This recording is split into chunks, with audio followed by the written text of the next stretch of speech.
The House of Mystery presents Inside Writing, the radio show where authors discuss their writing process in all genres. Welcome back into the House of Mystery, and I'm Al Warren, of course, and on the other side of the country, we've got Mr. David Rose Martino. I'm back again. Yeah. With new names every day. Well, the Rose. You're the Rose today. A rose by any other name, right? Yeah, that's right. So they had a hurricane touchdown in Vancouver yesterday. Wow. Yeah, Really? pretty wild. I put it on the thing. It's a pretty huge thing out in the bay. It was pretty incredible, actually. It never made it on land. It would have hit the airport if it did. Oh. They've already had enough trouble this year. So. I know. Oh, man. Yeah, it's crazy. Oh. See, all the excitement happens up here. I know. Was everybody okay? No. Yeah, everyone's fine. They're all freaked out by it, but I think everyone's fine. I don't think anybody really got hurt. It was just pretty stunning for people, that's all, Yeah, I'm sure. And everyone was saying sorry, the Canadians. Saying Canada. Sorry. Yeah, look, it's, sorry. Did that wind blow? Sorry. No, it's fine. It's funny. It's the excitement in Canada watching a tornado. Right. Well, don't expect it on the coast. Anyway. So now, speaking of water, we are talking to an author that writes from across the big water. So he's in the UK, in England, and he's writing for, let's see, Pegasus, I believe, and his newest book is called A Fine Madness. And this is Alan Judd. Thank you for coming on the show.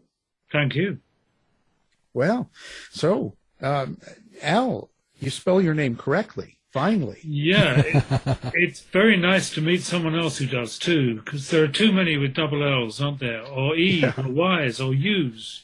Yeah, I don't know what it is. I have to say it was my mother because, of course, she named me. So, but that was a long time ago. It was like 60 years ago. So she knew how to spell it right. I was named really by my father because my mother kept suggesting names, and he said, I don't like the colour, and she couldn't understand what he meant.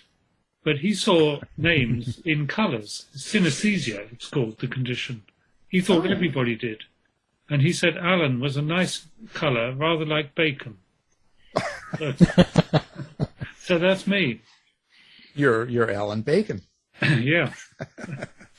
Well, so now, how did you get into this wild world of writing books, first of all?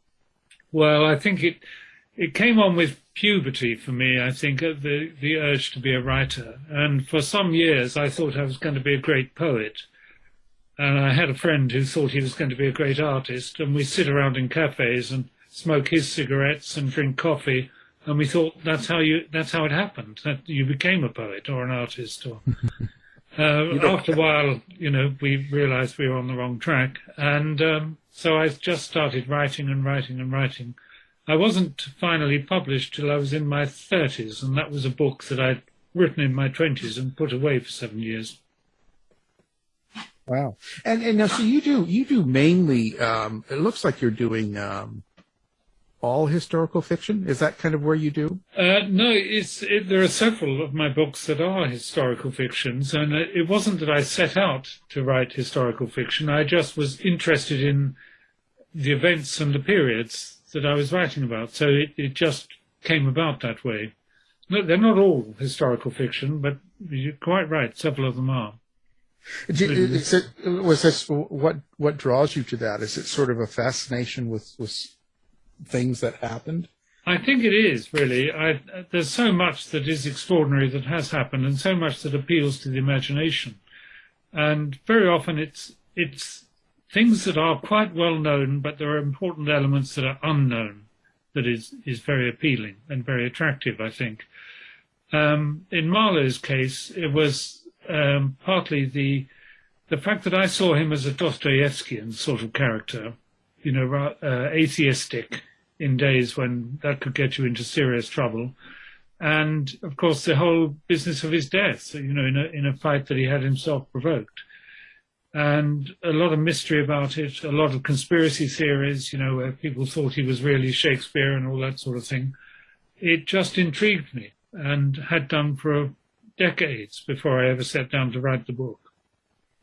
And so you must have to do a lot of research on a character like that, go back and find out all sorts of things surrounding them, different characters and people involved in their life. So how long does it take you to actually put together something like this? Well, in a sense, as I say, I was thinking about this book for decades, but without having hit upon a way of doing it, until I read about Thomas Phelippes, spelled Phelippes, who was the kind of great code breaker and code maker of the period, and one of the spies who was integral to Francis Walsingham's Tudor spy network. And he's an interesting figure in his own right. And I thought, well, why not see Marlowe through his eyes and present the book in that way, present Marlowe in that way, because there's good evidence that Marlowe was involved in espionage as well. So that's the way it came about for me. I thought that's the way into it. That's what I'd like to do. Yeah. I'm always interested in this. So now you've got a historical figure, and there are things he's done, hasn't done, like you kind of know all that. Yeah. How do you build the fiction around this character? Like, how do you decide what you're going to do there? Well, in this case, it's a question of taking what is plausible. And there are certain things that so that you can rely on those. And then when it comes to imagine things, you can say, well, there's no evidence that he was involved in this plot, but he could have been. He was there at the time, he was active, he knew some of those who were doing it. So let's put him in it. So it's a question of plausibility rather than reality.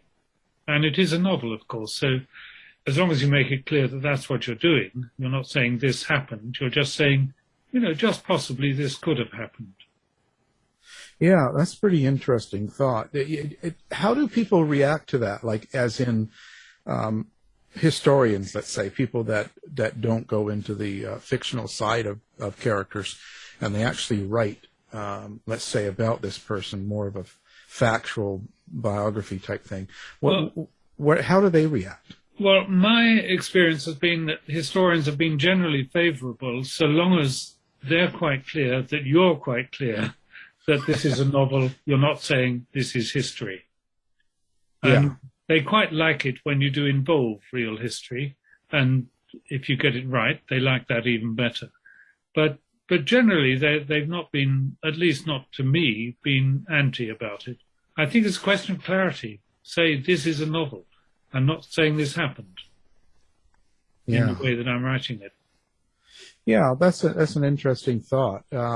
It seems like a lot of history has its kind of narration or fictional side, or there's always a little bit of liberty that's taken with it anyway. There is, and I mean, another novel I wrote that you could call a historical novel is about the Kaiser, so about the death of the Kaiser. It's called The Kaiser's Last Kiss. In fact, it was filmed by Christopher Plummer 2 or 3 years ago under another name. He called it The Exception. And what I did was take the fact that the Kaiser died in Holland in 1941, which meant he died under Nazi occupation. And he was not a Nazi. And I thought, well, I wonder what that was like. And so there's a lot of information about the Kaiser in his last 10 or 20 years.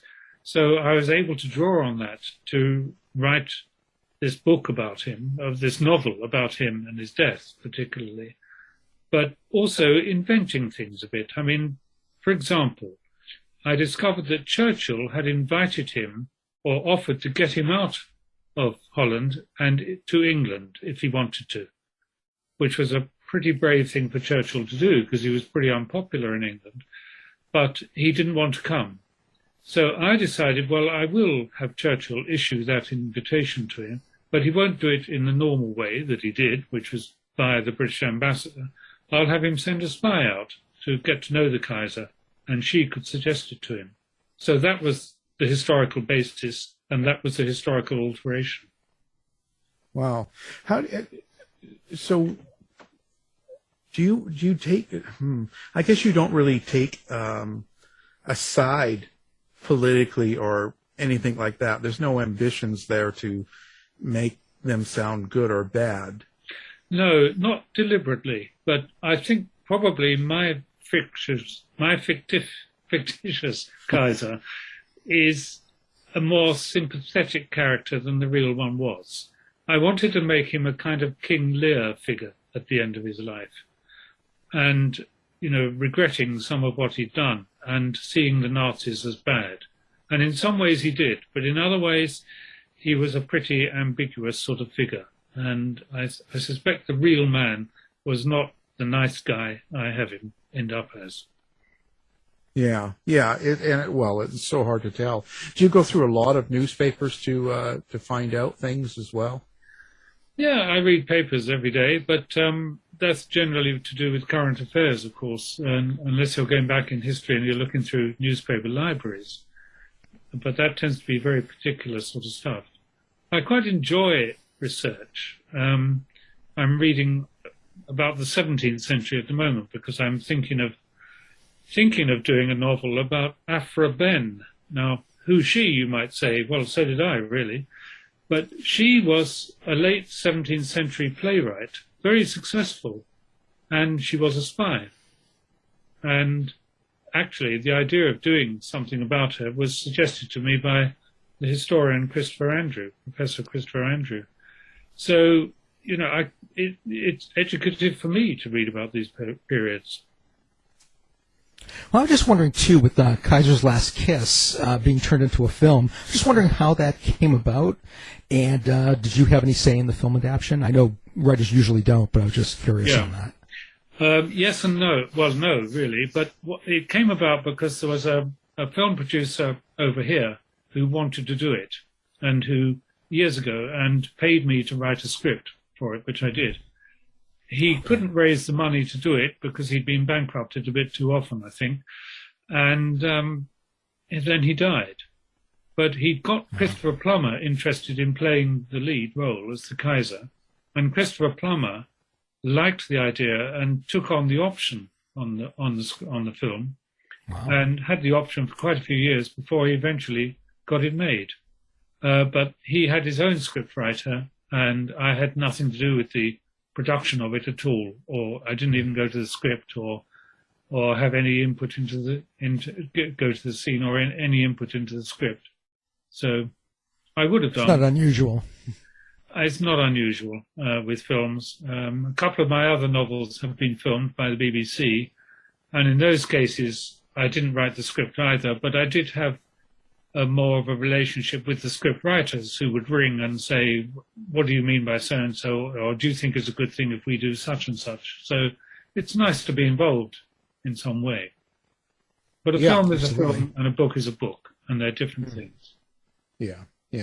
Different type of writing, too. I don't know if I'd want to do it. I think I'd shy away. But it is a different type, and it's a different skill. I mean, a script... The script has many fewer words than a novel, but you let the camera do the work, and a good scriptwriter can do that without making speeches.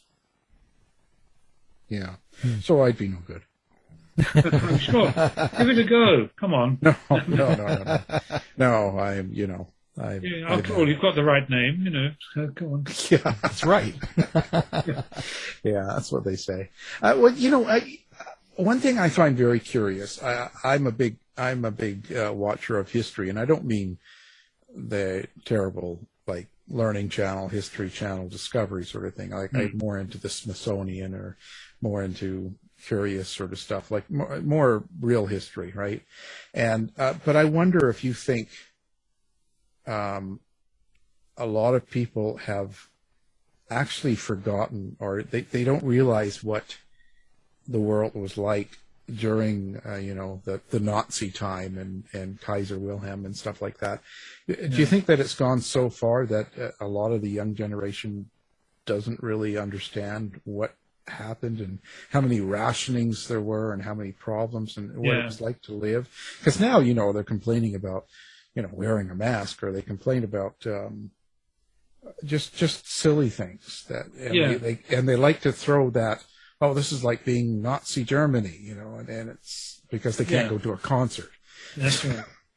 I think you're right, but it's human nature. Successive generations, as you get farther away from the time and the series of events and the culture and the climate of the times, people of course don't know about it.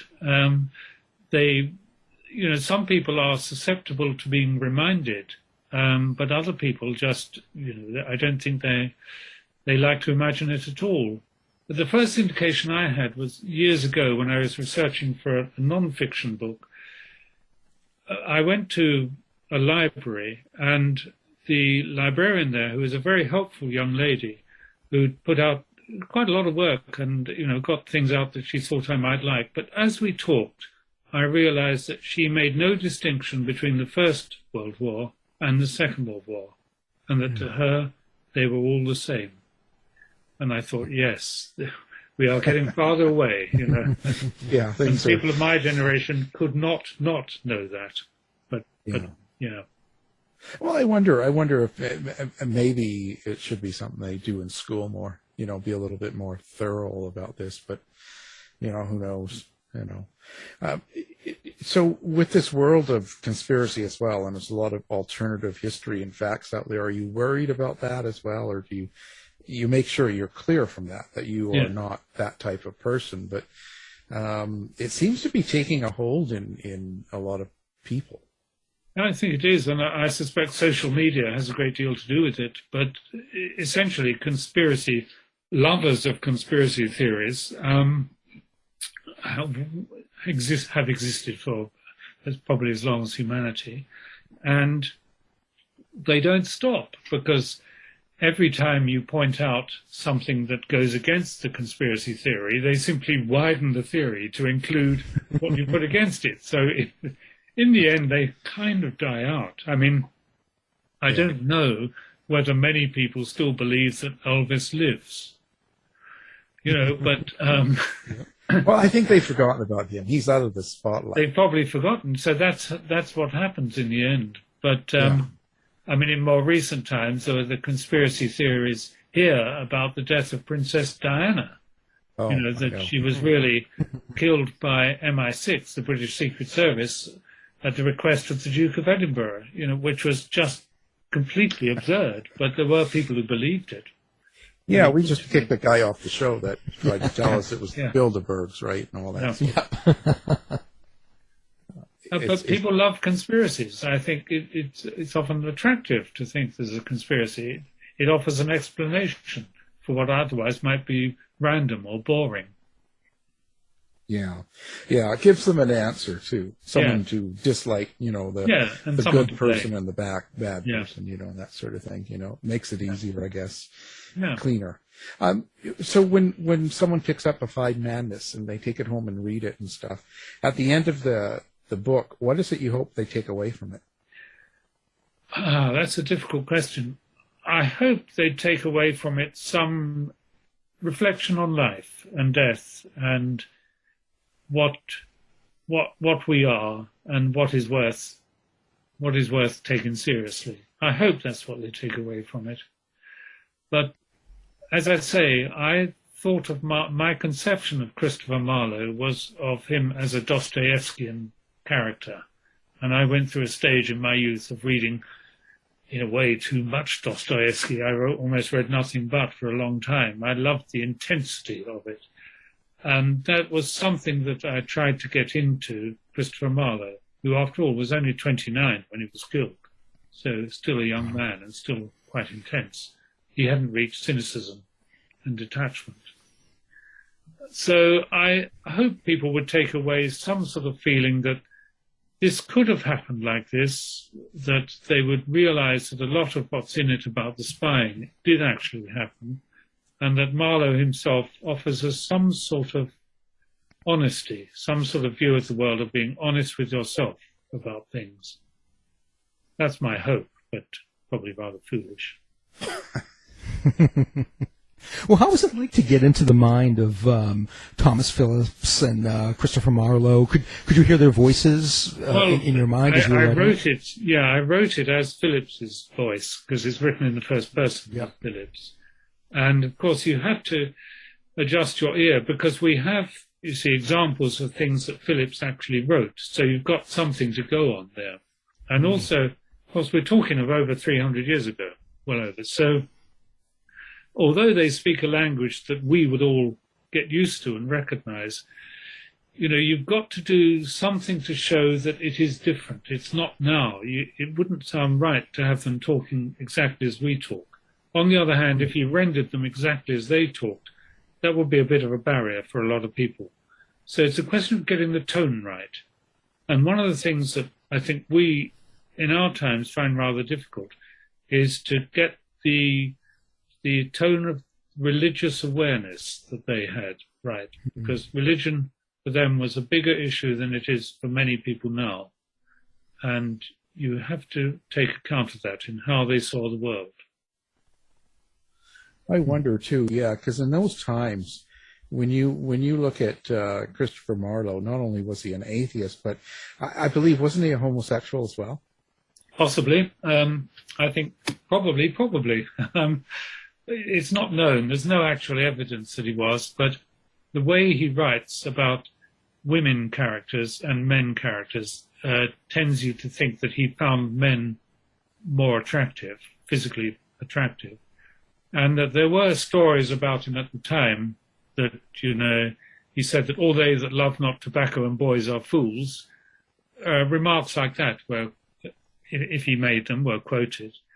So possibly he was, but he wasn't being pursued for it. The court and the authorities at the time, who would, if they wished, pursue someone for sodomy, that didn't seem to be a factor with him. So we don't really know. He's not known to have had any intimate relationships, male or female, which doesn't mean he didn't have both or one or the other. Yeah, they had no social media back then. They didn't have cameras in their phones. They didn't, no. And they didn't have newspapers either. That came it's just, you know, otherwise he would have been caught. Yeah. Yeah, poor guy. And so what do you think about the Shakespeare theory about him faking his death and becoming the... I mean, it's fun to theorize like that. It's complete rubbish. I mean, it cannot be true. It means in order to have that, you've got to have almost everyone who knew Shakespeare involved in the conspiracy as well.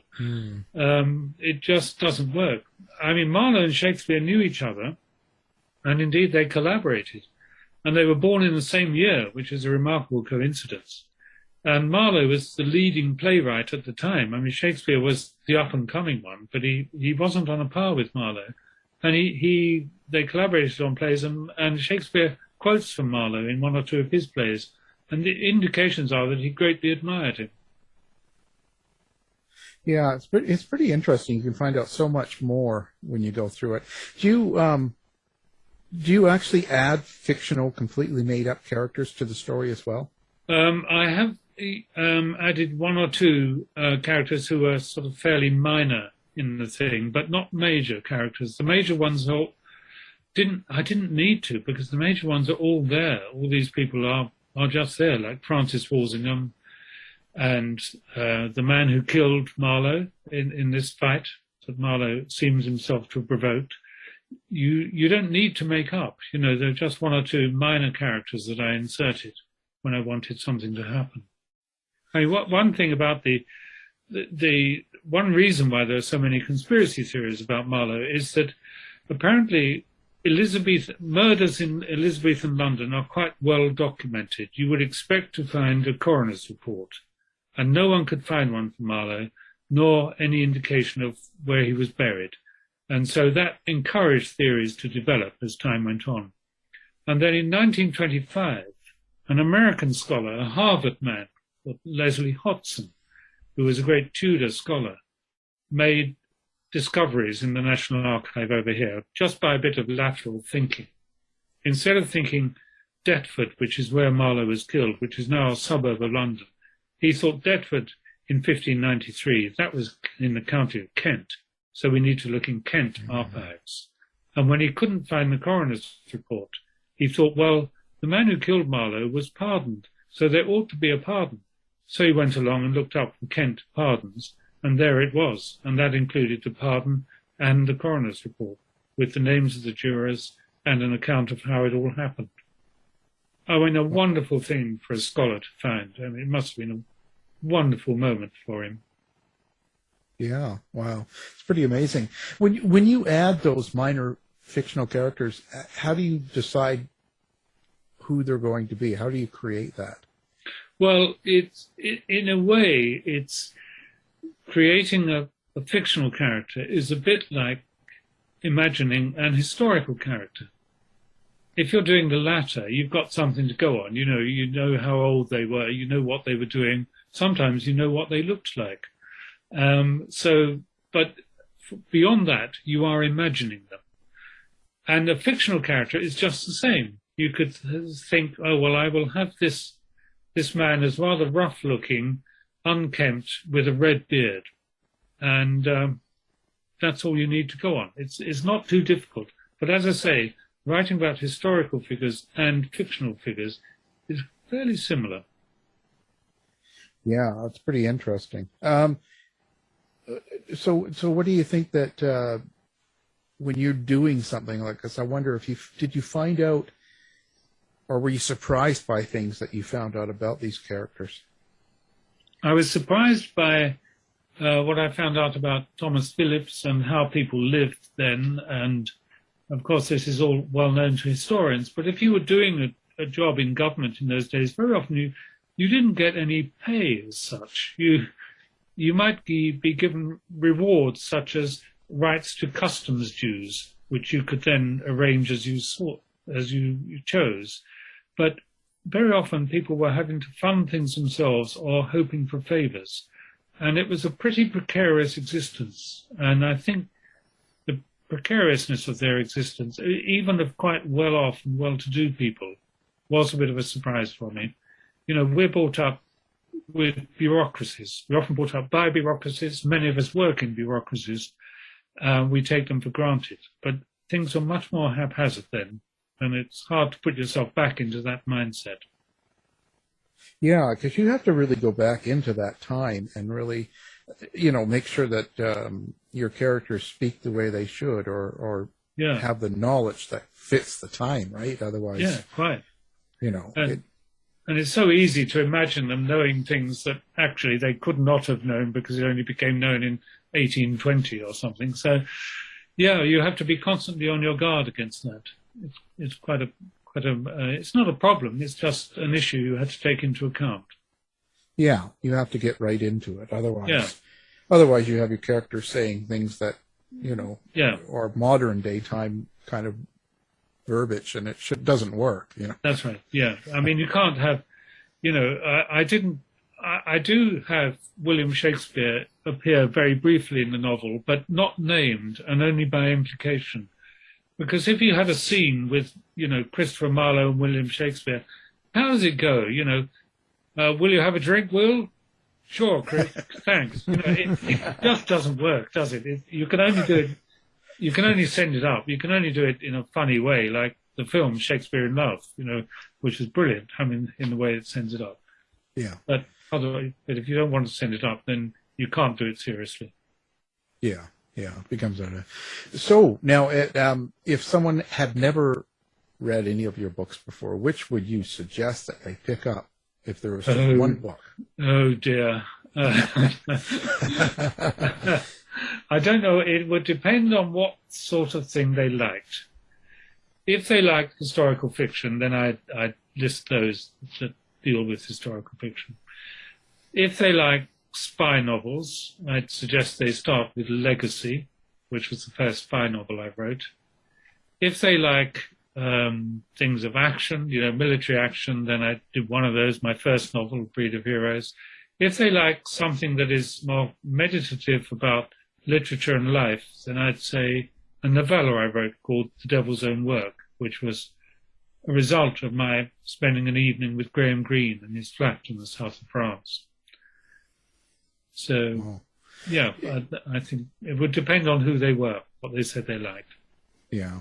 So, so you kind of like the Cold War time for most my spy novels are basically Cold War spy novels, although one or two are set now, but they hark back to Cold War.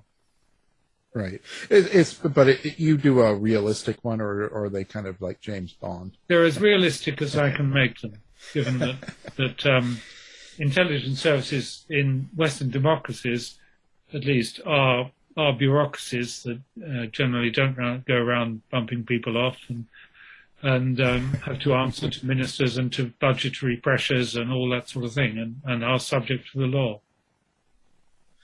Yeah, but I would imagine that isn't that a kind of a difficult subject to cover when you're writing, because the more you make it real, the less people will believe it.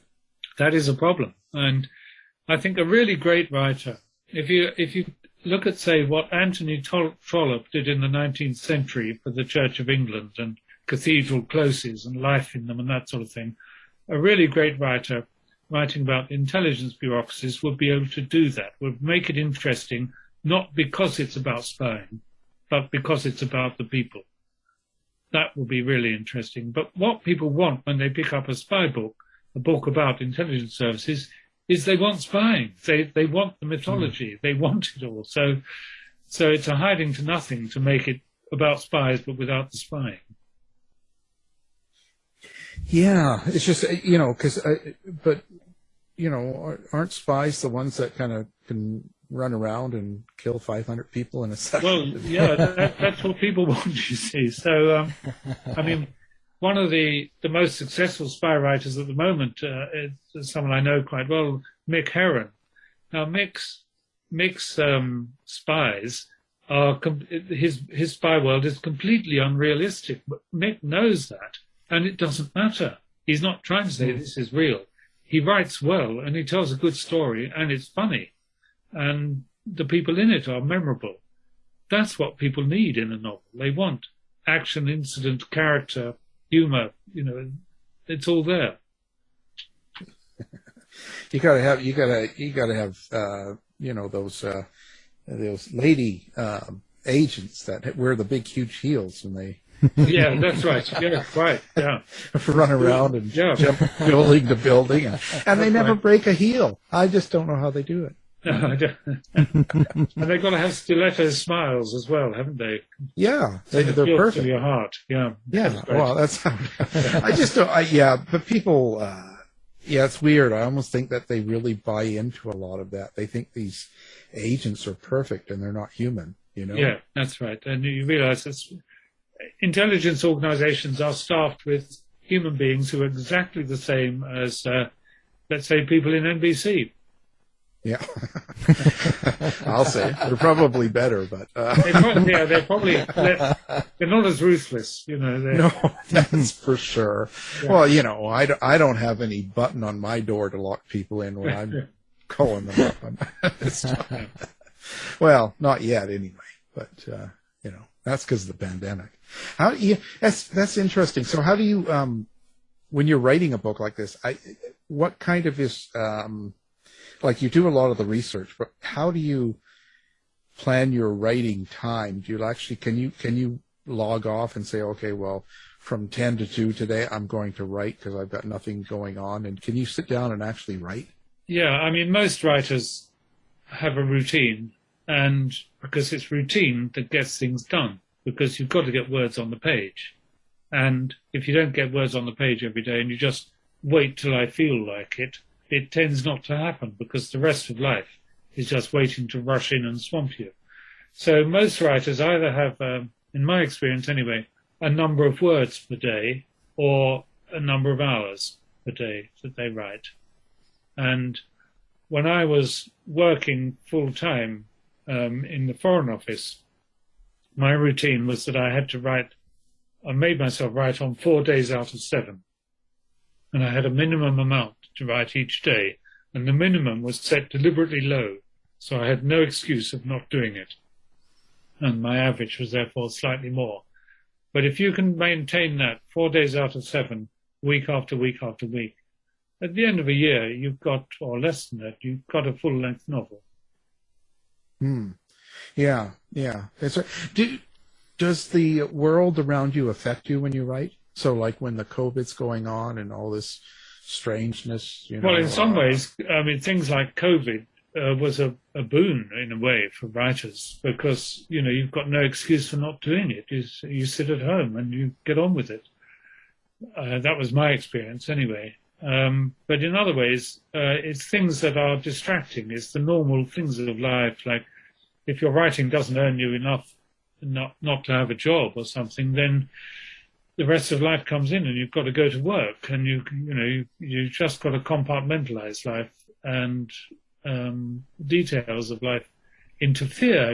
If you're working at home and the dishwasher explodes, you can't just say, sorry, I'm busy writing. I can't come see the fire at the moment.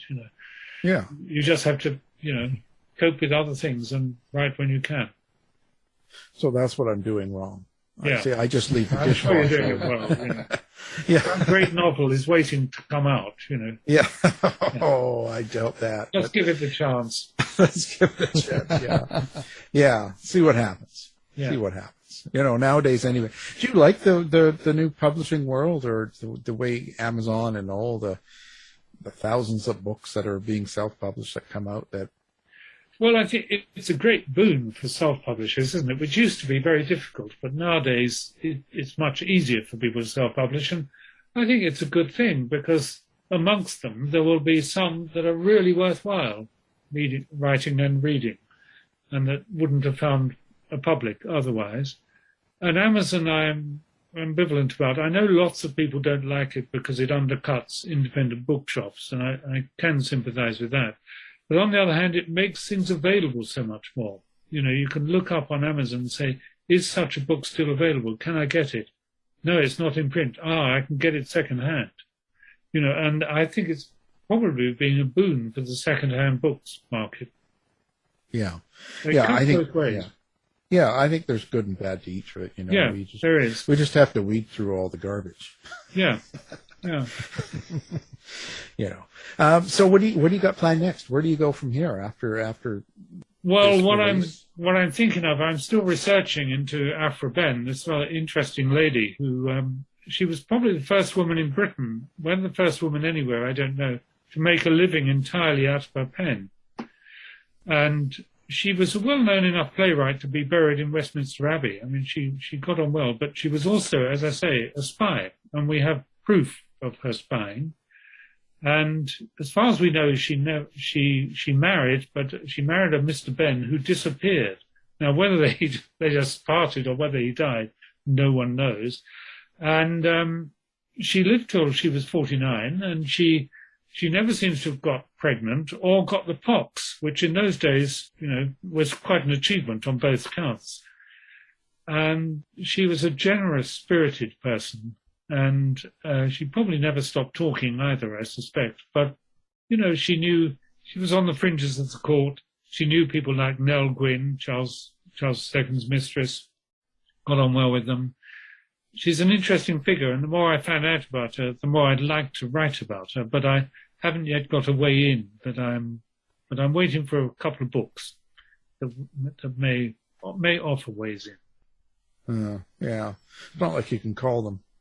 Now, do you have a website, or you don't do any of that stuff? I don't have a website, no, partly through laziness and partly through ineptitude, and partly because I think the trouble is the more time you spend on that sort of thing, the less time you spend working. It's like social media. I know lots of writers indulge or are on social media, and maybe it's helpful, but all the time I spend on social media, I'm not working. Yeah, well, it's true, and you can get taken away from it, carried away from what you're doing. You can get obsessed by the wrong things, probably.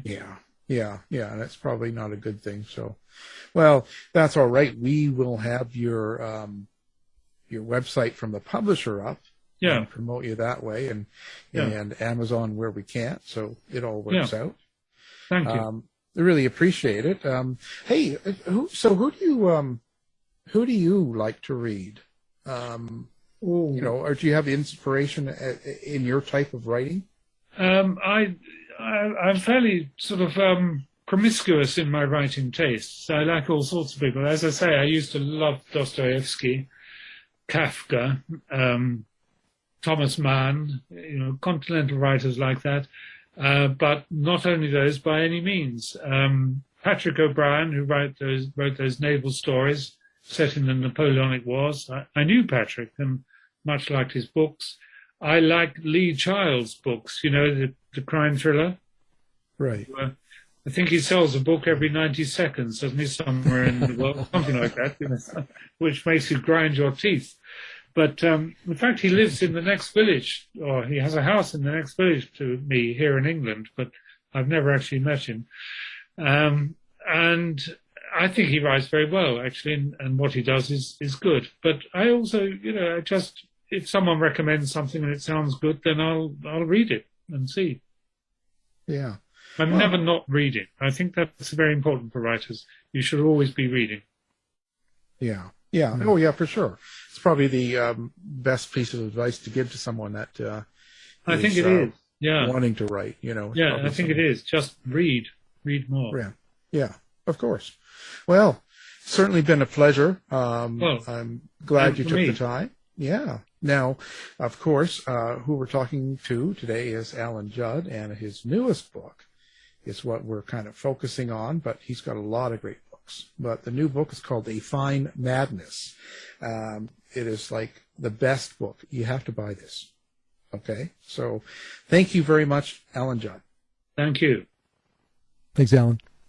Tired of wasting time trying to decide what to watch on your streaming service? Go to our website and look for the Martino movie reviews. To find out more about our show, guests, or to listen to past shows from our archive, please go to www.houseofmysteryradio.com. Show's over for now. Was it as good for you as it was for me? Well, good night. This has been a production of Something Weird Media. I'll be back.